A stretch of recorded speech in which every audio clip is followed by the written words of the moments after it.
I'm just going to say it. I think this is the first place I've said it to a person versus writing it. I think all use of Gen AI, any Gen AI, is irresponsible. Like, we have not been trained as humans to recognize how precious our data is, because it reveals who we are, but it's not all of who we are. And when other people take it and kind of feed it back to us, Gen AI has accelerated so many of the worst parts of these tools. I'm Brandon Vaidyanathan, and this is Beauty at Work, the podcast that seeks to expand our understanding of beauty, what it is, how it works, and why it matters for the work we do. This season of the podcast is sponsored by Templeton Religion Trust and is focused on the beauty and burdens of innovation. How do we understand what it means to be human in an age of artificial intelligence? How can our experiences of loss and weakness and connection shape the way we design technology? And why must love be part of our conversation about AI ethics from the very beginning? Addressing these questions is my guest today, John Havens. John is the founding executive director of the IEEE Global Initiative on Ethics of Autonomous and Intelligent Systems. This initiative produced a landmark document called Ethically Aligned Design, which has shaped AI principles for the United Nations, the OECD, IBM, and dozens of organizations.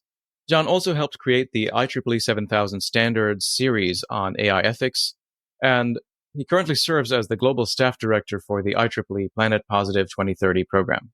John is also the author of books including Artificial Intelligence, Embracing Our Humanity to Maximize Machines, and Hacking Happiness. In our conversation, we explore John's unique background as an actor, journalist, and AI ethics leader, his reflections on beauty, empathy, and loss, and how these deeply human experiences should guide the ethical design of AI. We talk about why agency matters for introspection and decision-making, why anthropomorphism in AI can be manipulative, and how the surveillance economy is reshaping our ideas of privacy and data. Let's get started. All right. Hey, John, thanks for joining us on the podcast. My pleasure. Thank you for all the wonderful work you do on beauty. Thanks, John. Well, let's get started. And speaking of this, speaking of beauty, I usually have my guests begin with a little story about a personal experience of beauty. So, do you have a memory that comes to your mind of a profound encounter with beauty from your childhood? I do. The first one that came to mind when I read your email with that question, which I think is such a good question, was when I was a junior camp counselor in Wellesley, Massachusetts, in what must have been, enjoy me sharing my age, the late 70s? No, probably the early 80s, because I'm 56. So it would have been like 82, I don't know, something like that. And I was like 14, 15. And I remember I was put in charge of this kid named Ernesto. And my camp counselors, who they weren't jerks. That's not a beautiful way to talk about people, but they were like, teens, older teens. And they said, take care of Ernesto. And this little boy, Hispanic by his name, and I could tell, I just couldn't figure out, like, he was always running really slow. He was quite small. And at the time, I didn't know what cerebral palsy was. Oh, wow. And it was like 3 days after I was taking care of him that one of the counselors pulled me aside. He's like, Ernesto's got cerebral palsy. And looking back, I'm like, you could have told me that from the get-go. But it completely shifted my perception. And this is what I thought was a beautiful memory, was mainly about him. I still haven't ever seen him again. And I don't know, he probably would be like, if you meet someone, it might shatter your memory. But the thing about him is once that shifted, meaning when someone told me that, and I recognized, I didn't really understand, I knew some of the aspects of is we became friends. And I accepted that his pace was what he could bring. And he still worked so hard. When he ran, he was, it was a gift for him to run. So it was like a big deal. Anyway, the real beautiful part is at the end of every day at our camp, we would walk kids to their parents' cars. The cars would do circles, and pick up the kids. And so Smith, Ernesto's mom, you'd walk up. Yeah. And so the last day he was at camp, I put him in his car, and he spoke Spanish more than English. And I didn't speak Spanish at the time. I do now. And as I was clicking him into his car, he said, "Te quiero," which means I love you. And it still brings tears to my eyes because at whatever level he had, whatever the condition actually brought, but he was still Ernesto.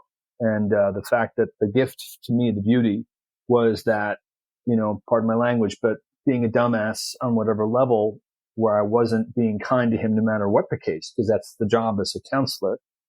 The gift, I think, from him to me was recognizing maybe he didn't know. And then we kind of moved beyond that. And it just became John and Ernesto. And the fact that he said, I love you at the end of that, it stays with me to this day. That's amazing.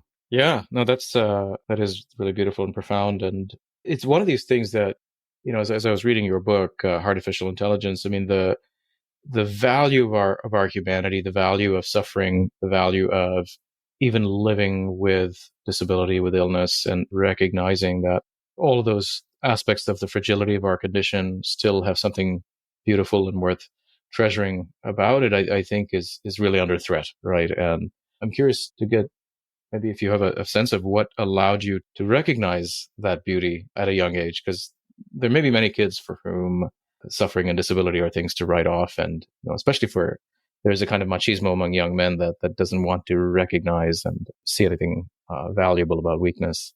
Well, I think the word weakness is an interesting word. I really appreciate you reading the book. Seriously, Brandon, thank you, because I don't know all of the reasons I wrote it in 2015. It came out in 2016. I still never had someone come up and be like, hey, AI ethics, write about it. Right. My dad was a psychiatrist, and he passed away in 2011. And then my mom is a minister, and I was an actor for years. So studying the human condition, pretty big part of who I am. And then I went through a divorce and COVID. And I think there, at least for me now, at a very deep level, and in 2016, I would have already lost my dad in 2011. Weakness is an interesting word. And I think more and more there is a quote from a philosopher named Karl Rahner, who I read about in an encyclical from Pope Francis about love. The encyclical is about love. But Karl Rahner's quote is, let's make sure I can get it correct. Let's see. The core, is it the core? I'm going to get it wrong, so I'll send it to you, the correct version. I should have it in my mind, but it's basically, the inmost core of reality is love. And I bring that up because I think for me, I'll even say I know. I'll take that risk with my friend Brandon. I think all humans are more interested in being loved than they are in being smart. And in that sense, weakness, when it comes to like artificial intelligence, I think there's all these statements that are really tedious to me, where people are like, well, humans make mistakes. Why shouldn't we trust machines because they don't make mistakes? When of course, A, they do. Yeah. And secondly, humans design the machines, but without trying to be negative towards the potential of the machines, the algorithms, the outputs, is to question why. Why are we doing these things? And if the logic of being weak physically in any way, someone saying you're weak because you're not as smart as whatever, is the world that we live in, which we kind of do from a key performance indicator side of things, that's a core reason I think I did write the book. And I've been writing similarly, is to sort of defend what I think is not just like a tree hugger, bleeding heart, anything side of things, but a person who, at least in my case, losing my dad and my divorce were two of the fundamentally hardest things I've ever gone through.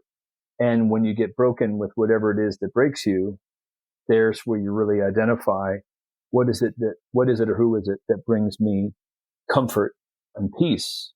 I love books. I love information. I love AI. I love tools. It was humans loving me that kept me sane.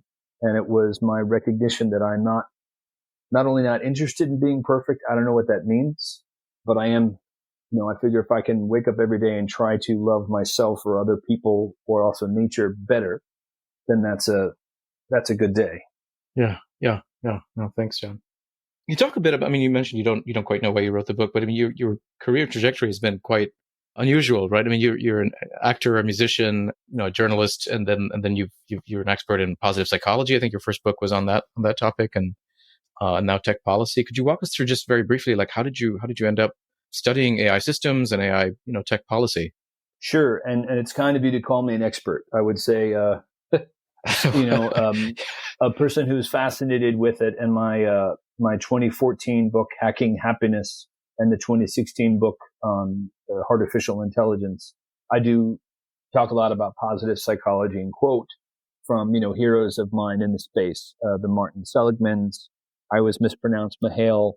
It's like Chicks in My Eye. Yes. There it is. Thank you. Who wrote Flow, Barbara Fredrickson. So there's like the titans of positive psychology where I've learned any of their stuff and can incorporate it to my work.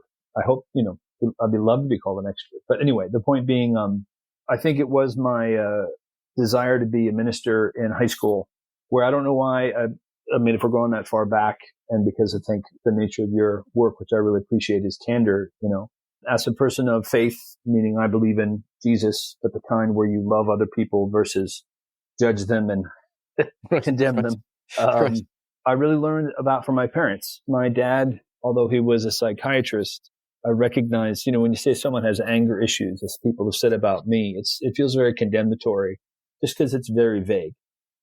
It's like everyone has anger issues, but what you're saying is, hey, sometimes it manifests in ways that the passion or intensity might throw people. That's helpful. That's a useful critique. But I bring that up because as a kid, I just knew that my dad, when he was home, you kind of watch what you were doing, and he was never violent towards me or something, but like spanked and yelled. And a lot of times also when he came home, there was this sort of like, Dad, I got home from work. It's quite common amongst humans. But it's when my mom accepted Christ, and I'll use that term vaguely because that's not what your show is about, but vaguely in the sense of like, she went from just like holding a book that she called the Bible and going to church, which we did, a Methodist church in Needham, Massachusetts, to I saw her, she was already an amazing, wonderful human, but her demeanor changed. And within 6 months later, my dad really hurt his neck, and he was sitting with this horrible medieval contraption back in the 70s. No. This was the 70s.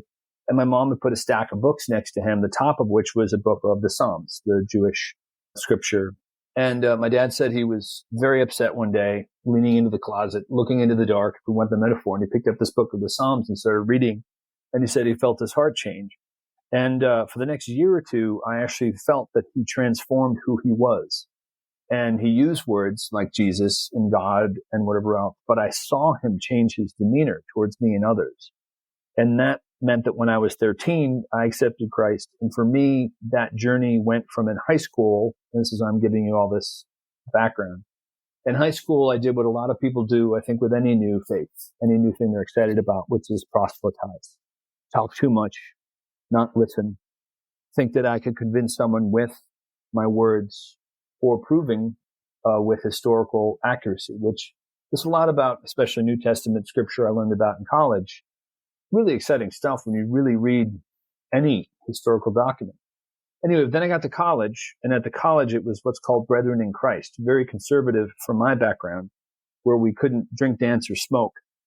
And there I sort of had a wonderful, and I'm taking this long to talk about it because my quote faith is oftentimes wildly hypocritical because I judge and don't love people well. And then secondly, came from a high school experience where I was in a secular setting, being the Christian geek. Then I went to a place where like it was hyper kind of acts focused. Let's call it letter of the law versus spirit of the law. And I'm being judgmental. Okay. But there, when people lived their faith, it really inspired me. And that's then what launched me into my acting career, because my acting teacher in that college was the kind of crazy liberal guy. And then I went to New York City. From that point on, and I can skip all the details so you can ask follow up as needed. But really, I think what I was gifted with was parents who had demonstrated the life that you try to live, loving others, or at least my dad being a psychiatrist listened. That was his job, 50,000 hours listening to people.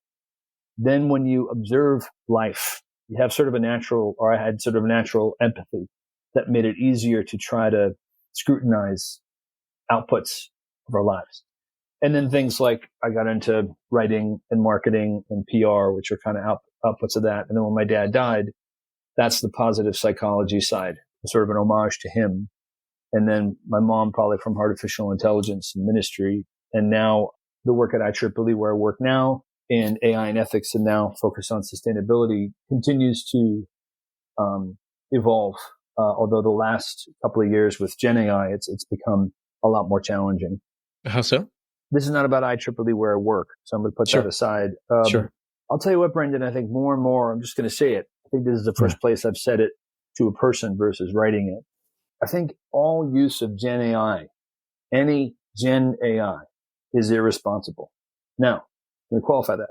The outputs that you or others may use it for, I'm not going to tell Brandon, I can talk about you in the third person, I'm not going to tell you, you use ChatGPT to rewrite something, and when you look at it, you feel good about it.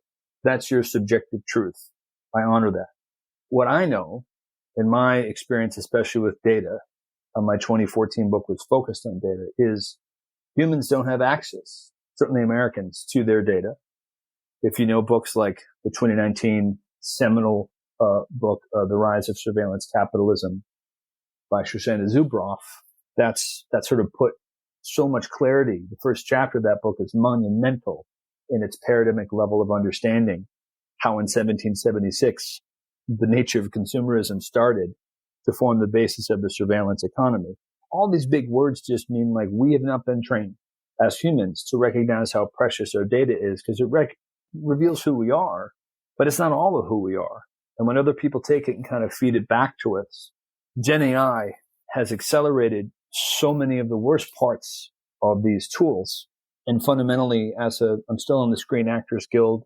As a journalist, I wrote 3 books, many of which apparently now, through no protections of mine that I had, are being used, subsumed by different tools because they are deemed fair use, which of course is a ludicrous use of that term. Intellectual property is now, especially from a lot of Gen AI designers and creators, the logic of we need more data for our systems has nothing to do with them getting permission from me or others. And I don't understand, Brandon, why humans of any type don't recognize, just because actors in the Screen Actors Guild are like, I make money from this face, I want to protect it. And then they go, some people, well, all things must change, don't hinder innovation, yada, yada. And then I'm like, it's a face. You have the same face that I'm fighting for you. Yeah. So basically the use of Gen AI tools, and this is before we get into energy and water, but largely because it's not narrow testable tools, I think it's irresponsible. So I'm going to keep doubling down on that, because I've been talking about AGI being ludicrous and essentially a cult for years, but Gen AI, I think it's just more to say, if someone can't say how they're being responsible about it, that satisfies not just me, but all the people that I respect so much in the space, hundreds of them, then my answer is, look, I get that they're cool. I get that I use ChatGPT sometimes, once in a while, not that often, but I get the allure. But, especially from a spiritual sense, what is produced, it's harder and harder, I think, for people to say, oh, those are the words that I created, versus this is the aggregated, really just slop, morass, especially from synthetic sources, where no one knows how to cite an original author. And by using these tools unwittingly, out of ignorance, not necessarily design, people don't recognize you still are mitigating, lessening, and harming all human creativity, because anytime you use these tools and whatever the result is, you can't identify where it came from. And more you start to go like, did I write that? Like I read my books from years ago. I'm like, oh, that's pretty cool. I guess I wrote that. And I know I did, So anyway, that's a long answer, but there's a lot of other reasons. But basically, the leadership too of the companies always talk about when AGI is going to come, and basically just remind people pretty overtly that they are not happy about humanity as it stands, but yet we're society, a lot of parts of society are giving them so much power to do so. Yeah. Well, there's a lot more I want to double click on these themes, but let me ask you some questions about some of the issues that you've raised. I mean, even 10 years ago, you were writing about just this sort of complex, seductive allure of AI systems, and one of the risks you pointed out was that you said that our desire for introspection, our capacity for independent thinking, our ability to even appreciate the benefits we already possess, were at risk. Could you say a bit about like how is it that AI threatens, especially our when it comes to these questions of faith, of spirituality? I mean, our capacity for introspection, for even just reflecting on who we are, coming to grips with our basic sense of humanity. How is that threatened by these systems? I think most of all has to do with agency, which I've talked about at different times. I think, and it's a really challenging subject because to have agency around the concept of agency is challenging. But the example I've been giving, at least myself and some others recently, is the concept of theater. As an actor, I got very used to performing and being very conscious of when the lights were going down. Because as a professional, your job leads up to that moment, but you're already working. And then when you're backstage, the sounds of humans watching something is really interesting. I only did one Broadway show, but the Broadway show I played harmonica, and I would roll across the Richard Rodgers Theater on this like wooden stage on wheels, playing harmonica while bouncing. And it was pretty challenging. But the thing that was just exhilarating was looking out and seeing, I think it was 1,600, either 1,200 or 1,600 people all looking at these dancers where the spotlight was. And I knew that no one would be looking at me, even though the eye senses motion. They were looking where the spotlight said to look. So I could just look at these people unencumbered. Yeah. Just, staring at a show. And so I bring all that up to say, in a theater, when the lights go down, or a movie theater, no one gets on the microphone and says, okay, everybody, don't be freaked out. The lights going down are a symbol that you're about to see a show. It's kind of the invitation for millennia about an invitation to catharsis. This is not real. We have that agency. It's a cultural phenomenon, or even, in cultures or places where they don't lower the lights. When a show starts, you're about to read a book, there's some kind of inhalation, spiritual, which I say spiritual, I don't necessarily mean religious of one particular faith, but the sort of consciousness of attenuation to nature or outside something. Music, very similar. And because we know those things, we don't have to say them anymore. Now, in my field, when you see a white page of a screen and there's a rectangular box and it says, how may I help you today? I can list literally about 7 things immediately that are not engendering agency. They're actually manipulating. For instance, you have to scroll down on ChatGPT at the very bottom below the fold, right? You don't see it right away that says ChatGPT may make mistakes. Check your results, which is not genuine disclosure. And when you use the anthropomorphism, how may I help you today? There's things where people are like, oh, we're used to these tools. I'm like, we aren't. Yeah. We aren't. Not if you're if you're 56, people my age are, you are because of your intelligence and your age. Kids aren't. Young people aren't. A lot of people aren't. They say, how may I help you today? And so I bring all that up to say, the spiritual side of the loss of agency. The other example I've been thinking of is like if you walked into a room and there were 12 people and someone had a sign saying Buddhist and someone had a sign saying Christian and someone had a sign saying agnostic and someone had a sign saying Deweyan. You mentioned John Dewey because of my wife. Whatever. Words that were symbols that you thought might be attractive or not attractive, but you stood there and that choice to look around, I'm deeming that agency and modernity. Whereas right now, there's a legal term called a term of adhesion, which is a legal term which means one can't operate except in the world into which one is given or invited. And so to say to someone, well, you don't have to use these tools is like saying you don't have to use the internet. It's not just that it's unrealistic and inaccurate. It's manipulative and it's part of a larger design. We're giving someone tools, many of which I'm still trying to create. There's a standard at IEEE called 7012, I can tell you about in a minute. Is not me trying to tell Brandon or anyone else, here's how you should feel. But it's essentially saying, hey, when you go to that web page for the first time, that white page, they have the opportunity, those designers in that company, to have like a first-time cooking structure. Boom. First time at ChatGPT. Do you know these things? And it's very simple. And to say like they didn't know is absolute, if I can swear on your show, absolute horseshit. There's so much from Stanford's behavioral economics and whatever else, like Design 101. When you know about what works in terms of manipulation and do it to get your tool out in the world and then later go, oh, I didn't know. Then that's either ignorance at the level of massive irresponsibility or it's pre-awareness, obfuscation by design. And it's the type of thing I've been fighting or trying to remedy for years. Where what normally happens, and Sherry Turkle has said this, another hero of mine who wrote the book Alone Together, and she's one of the leaders in the space with, kind of awareness and understanding how to use the tools well. Yeah. Once you tell someone, hey, here's these things you disclose, A, B, and C, are you aware of anthropomorphism and however you describe that to someone so they get it, and you give them agency? So in that example, you come back the second time and you know those things. She's a great quote, which she says in terms of like loving, at the time when she wrote the book, it was about loving robots.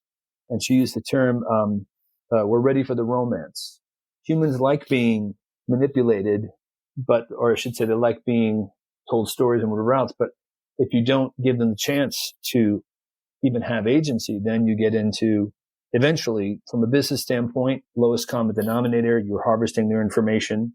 They're not going to be useful anymore. And then more importantly, from a larger way that I live my life is every person has worth. Every person should be given the human right, legal right to make their own decisions. And right now the answer is they absolutely don't. Yeah. Yeah. Is the core issue here around the anthropomorphizing? I mean, if you had LLMs that say gave you prompts in the third person saying, bot 365, is ready for your questions, right? As opposed to, how can I help you? Right. Does that take away the problem where you don't end up, part of my understanding is that the anthropomorphizing is helpful to create a sense of attachment to this entity, right? So you think you can build a relationship with it. It becomes addictive in the same way that, Facebook and all these other things are. I mean, is that part of the issue, that there's this illusion that's created by the sort of first person? Yeah. I mean, that's kind of the core reason, and your use of the word entity intrigues me because I like to use the term systems. Now that said, I try to avoid telling other people how they feel because that's not really relevant. Meaning I might have misinterpreted you or anyone else, but they can just tell me. Because when there's a lot of people who believe that algorithms now, or the systems comprising the algorithms, are sentient or alive. And in the same way, I believe in Jesus. I'm not here to judge that. However, the disclosure around the third person, when not given, and I know this like as a journalist, initially it used to irritate me to disclose with certain things because I'd feel like, I'm going to mitigate, I never really wrote like where it was like I work for NBC and I have to disclose that because I'm writing about NBC and they're getting money. But you disclose things and you're like, it's like a magician showing their trick. Yeah. Like, I got to disclose this. I get it. I get that concern. Valid. Mm-hmm. But then when you don't disclose something and then you find out from a reader that not only they feel fooled, but they think there's like legal issues and whatever else. And it's hard. Disclosure is hard. But in this case, it's not. It's not. Everybody knows. I mean, when ChatGPT first came out, I was the ethicist, like, stop using I. It hasn't really changed. And then what happens is you'll get the language, like you just said, this tool uses third person in an effort to whatever. Usually within 2 prompts, it will say me or I or we again. And that's in English. I only read a little bit of Spanish, so I have no idea what the nuances are. But even the phrase natural language, yes, is misleading. And the reason it is such a big deal is because when I read, I don't know, can't think of a good analogy. I get lost in books. I read different writing, and I know I haven't written it, but it feels like I could have. But that separation of like, I'm reading something by Brandon, or I'm reading this book about Marshall McLuhan, and whatever it is, and I'm really into it. I know the difference. Or when I write something myself, like I said, I read stuff I wrote years ago. I forget that I've written something, but I can trust that I wrote it. And then I see the citations where I'm quoting someone else because I don't remember unless and then where friends are like, yeah, but don't you, like, you probably are copying other writers inherently the same way as a musician, you copy B.B. King's licks or whatever else. And I think there's like an homage logic, but also like, I can't copy Emerson if I quote him directly. That is called theft, Yeah. So all that's to say, like, the anthropomorphism is just one of the tools, but it is kind of the biggest one because I think it's a spiritual issue. And I don't mean Jesus or Allah or whatever. I mean, you go to that white page. It's very ritualistic. It's very stage-like, like a proscenium. And where all of modernity, you and I have grown through, pre-internet days and all that, all these signals of going like this and picking up this thing. Like you and I have all these signals that became such a part of who we are that now when a kid, a young person opens a screen, it just sees that box. And how may I help you today is the entrance. Then the anthropomorphism, anybody saying like, oh, it's natural and anthropomorphized. It is. But from a design standpoint, when that's known, not disclosing is a overt tool that is harmful if we don't. Yeah. Let's talk about values. I mean, that's one of the key points you make in your book, is that it's really critical to explicitly codify our own values to shape both AI systems and our flourishing. Could you say a little bit about, I mean, there's an approach to values clarification, which is sort of, in my sense, a way to simply see, track your individual preferences, whatever they might be. And that implies a certain kind of relativism, right? So that you've got your values, I've got mine. But that doesn't seem to be the kind of thing you're talking about. And then I think you've got, my sense is you're borrowing your friend Konstantin Augenberg's theory of values dissonance, which suggests that unhappiness results from not living up to our own values. Could you say a little bit about why it matters that we recognize the values that are at play in our own lives, and why that those values need to be codified into our AI systems, not as an afterthought, but in their design? Sure. And I'm glad you mentioned his name, Konstantin. I remember, I haven't seen him for years, but he was one of the, geek is always a compliment for me. He was one of the geeks for my 2014 book. I also interviewed about quantified self. And a lot of times people are like, if you scrutinize yourself too much with all these different tools, you lose the beauty of your life and all that. And I find more and more, it's like where it's a test and it's a certain amount of time. It's a way to recognize what you care about. So in his case, I think his memory serves, he wanted to spend more time walking with dogs. He found a lot of, like he said, I find joy with time with my partner, walking my dog, being in nature. And he did that by just taking, I think it was a month, maybe longer, but just actually not just journaling, but really scrutinizing everything he did. So this is the aspect of, the sort of advertising regime around our actions, the surveillance economy, that when shared with a user in a positive ways, beautifully illuminating. Hey, sleep app, this app, relationship app, whatever it is, sentiment analysis, emotional awareness, looking at your facial cues, all these things that we just don't see because we're not built that way. And then when they're aggregated with insights, they're wildly hopeful. That's what he taught. And then the values work that's in the book. Some of it's pretty simple, like spending time with your family. I joke about this a lot, but it's like no one I know comes back from a weekend at work. How was your weekend? Well, great. I was more efficient in my time with my kids. 3 weeks ago, I spent 4 hours with them. Last week, I only spent an hour. But I maximized my love time with them, right? And I'm glad you laughed because it's sort of supposed to be ludicrous, but it also shows, not from you, Brandon, but we as humans are not supposed to measure those things. Mm-hmm. Yet caregiving is the main part that's left out of the GDP, gross domestic product.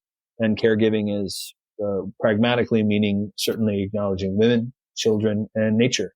Why that's some of the major reasons we're in the Anthropocene, that our planet is suffering so much, because we don't measure caregiving. And I've had a lot of people over the years say like, well, if you measure caregiving, it's going to harm it and mitigate it. And I think it's the opposite. I think, first of all, isolation from COVID and extending now with these tools, a lot of these chatbots, et cetera, isolation tends to increase with a lot of use of certain chatbots, noble as the aspirations may be. And I think there, in terms of back to your values question, I think for me, at least, one of the hardest things about values for me is also saying, does it work? I wrote a book on measuring your values and then got divorced. Now, I'm not going to talk about my divorce or my ex or anything like that, but I certainly wondered, do I have credibility talking about emotions or whatever else? And the short answer is, I don't know. I think credibility has to do with a person looking at me. I can't make myself be credible to someone. But if I try to mention, as I will here, that like, in one sense, wish I hadn't gone through the divorce, mainly because of my kids, but then I wouldn't have met the love of my life, Gabrielle, who I'm married to now. And I wouldn't have gone through an experience that I would wish on nobody. Like divorce is, I don't know, more and more, it's interesting. Like you watch TV shows and I got divorced twice, and everyone's journey in pain is unique and different. But at least for me, like categorically, if someone was like, would you prefer to get shot? Yeah. Yes. You want to lose a couple of fingers or whatever? Yeah. Because the pain is so lasting, and there's so many aspects of my values that I now have in question. I wrote a book on values, but did I do something wrong? Because I was in a situation where it seems like I wasn't doing the right stuff.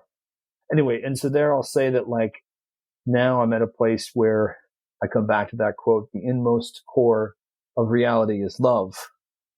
Because at least for me, going through that meant my ideas around values or tracking values, useful as I still think they are. Part of the value ultimately that I had to go through for me was my faith, meaning like, do I think that God, in my case, Jesus, are real in a way where that experience happened? And do I feel that my faith fundamentally is kind of what kept me from going unhinged? And the answer is yes. And so there, in that sense, where I can, like today, hopefully not sound like I'm proselytizing, but share that an examination of values where one says their faith, capital F, small f, whatever, is when they get out of bed in the morning, how they recognize they can keep going. And that again goes back to love for me. And the final point I'll make in this answer is I've written a diagram on LinkedIn about that statement. The inmost core of reality is love. Because as a geek, I'm like, is that the web reality that you and I are on now, right? Hypertext? Is it virtual reality and augmented reality, which I've written about a lot? Is it the spatial web, which is a new set of protocols? Is it Gen AI? Is it data? Is it our dreams? Think about dreams a lot being 56. You wake up and you're like, oh, I just had a dream. It wasn't real, but it was. Yeah. Something happened in your brain. You woke up, it stayed with you. So that's a reality. Death, life, spirit. If every one of those realities, I love that Carl Rahner said this, if every one of those, the inmost core, I love how he phrased that, is love, then seeking that love as a value is probably the core of what I'm trying to do, because I guarantee me, John, especially in the last couple of years, not the guy you want to be like, how do I live my life following values? Unless it means finding someone as amazing as my best friend and wife, and also leaning on her sometimes too much, in terms of love. But if that helps, I think, I really appreciate your asking the question, because a big part of the book, which is definitively the same, which I want to make sure to say to your viewers and listeners, is me, John, I know, I won't just say I believe, I know that every single person in the world has worth inherently because you breathe. And so asking, what are my values? If no one has asked you to ask that of yourself, you are worth the time. And the book has some examples of values, but things like family, work, etc., where you can start to ask yourself, what is my purpose for the world? And am I living to these things that I think are bringing me value? And if you test and you know that they are, amen. And if you test and you realize I'm stressing myself doing 70-hour work weeks, and I think I'm losing my time with my family, which might be harming me ultimately, then my answer, especially from my position, is take the time you need now. All right, that's a good place to stop the first half of our conversation. Join us next time as John takes us deeper into the role of love and grief and faith communities in shaping ethical AI, and why he believes every person's inherent worth must guide the future of technology.